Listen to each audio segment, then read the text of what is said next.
咁第二咧就係 test 拍子感啦。咁同樣地都係用翻 Mickey Mouse 嗰首歌就得㗎啦。咁我今次咧就會用鼓。咁學校有啲咩鼓咧就用咗佢啦。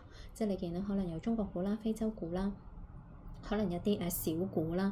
咁 even 就算係一啲嘅手鼓啦都可以用嘅，係啦。但係搖鼓就唔好用啦，係啦，因為搖鼓做唔到拍子嘅。咁因為呢個訓練拍子，咁一定要揾一啲嘅樂器咧係冇餘音咁就得㗎啦。咁呢一個咧就再簡單啲，因為只係拍子，仲要係重拍即係訓練。咁我一路播歌。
咁咧就係 keep 住打個 beat，不過係去到啱啱最後咧，點解我會佢唱到 Mickey Mouse，Mickey Mouse， 我會敲兩下咧。其實我就係想講翻前一個嘅節奏，因為前一個嘅節奏我哋係冇播歌嘅。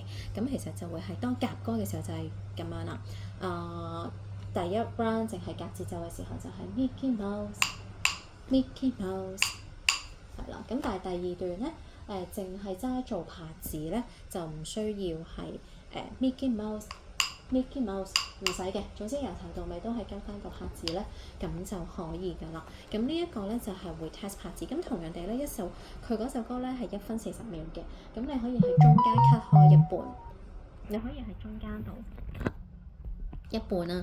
咁就係 A group 嘅小朋友，你第一組嘅小朋友玩咗鼓，咁你就喺嗰度揾咗啲精英 mark 低咗，咁跟住就輪到係第二組未玩嘅小朋友就去玩啦，咁樣咯，咁呢個就係拍子。